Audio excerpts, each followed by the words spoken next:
फिक्र जो है बेनमो तेरा। मोहतरम सामाईन और मेरे हमवक्तब साथियों, अस्सलाम वालेकुम।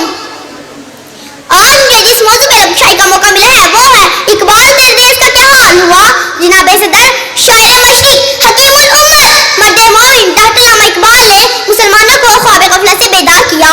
डॉक्टर अल्लामा मोहम्मद इकबाल 9 नवंबर 1877 को शहर सियालकोट में पैदा हुए। उस रोज इकबाल ने एक ऐसा शख्सियत जन्म लिया जो आज के दौर में एक अजीम हस्ती जानी जाती है।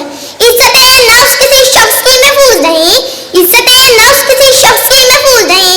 अब तो अपने ही निगहबानों से डर लगता है, अब तो अपने ही निगहबानों से डर लगता है। डंके की चोट पे जालिम को बुरा कहती हूँ, डंके की चोट पे जालिम को बुरा कहती हूँ। मुझे सूली नाजिंदानों से डर लगता है। जनाब सदर वो तहजीब के हुक्मरान हाथ में कशकों लिए हर वक्त भीख मिलने के हालात का इंतजार करते रहते हैं, बल्कि आइंदा हमारी आने वाली नस्लों को गदागदी जैसे शर्मनाक आदात से मुतारिफ करवाया जा रहा है। तारीख में कौमों की कई ऐसे किस्से दर्ज हैं जिन्होंने मसलहत के नाम पर भीगी इन टांगियों बाजार में पड़े सहकशों की मानिंद कंटन और हकीम बनकर उभरा। सदिया लिबकार ऐसा ही कुछ हाल वतन अजीज का है। इमदाद पर इमदाद लेने के लिए मरकज हुक्मरानों से पूछी जाए तो जवाब आता है पाकिस्तान एक गरीब मुल्क है। क्या जवाब आता है कि पाकिस्तान एक गरीब मुल्क है। इस भीख ने मेरे मुल्क के हालात कहां से कहां तक बदल कर रख दिए हैं कि ये इकबाल का पाकिस्तान। अफसोस सद अफसोस। अरे बात करते हैं इकबाल के ख्वाब की तो जान ले इकबाल का ख्वाब था क्या।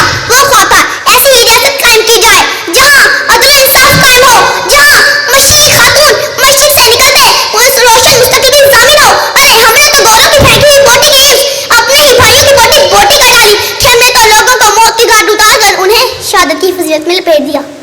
कहीं पे मैंने भूख से बिलखते हुए बच्चों की आवाज़ सुनी, कहीं पे मैंने बाजार में बिकती आदम की बेटी देखी, कहीं पे मैंने औलाद बरफ रोकते नारे सुने, कहीं पे मैंने वज़ीर आज़म के तन पर लाखों का लिबास देखा। इकबाल फरमाते हैं क्यों सिखाते हो इन इनकलाब के रास्ते, क्यों सिखाते हो इन इनकलाब के रास्ते। ये कमजोर हाथ बगावत नहीं करते, जिल्लत की दुनिया से निकल क्यों नहीं जाते, जिल्लत की दुनिया से निकल क्यों नहीं जाते। ये लोग भी तो लोग हैं, मर क्यों नहीं जाते। सदिया लिबकार सोचिए जरा सोचिए कि 22 करोड़ मुसलमानों की कौम ने इस इस्लामी जमहूरिया पाकिस्तान को क्या दिया। अरे हमारा पाकिस्तान प्यारा पाकिस्तान के नारे लगाने वालों तो बताओ कातिल व मकतूल में क्या फर्क है।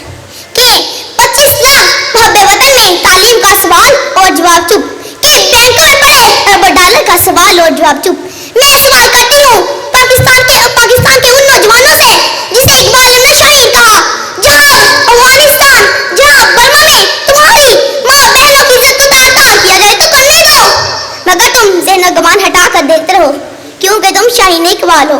इकबाल तेरी कौम का इकबाल खो गया, इकबाल तेरी कौम का इकबाल खो गया। माजी तो सुनहरा था मगर हाल खो गया। शुक्रिया।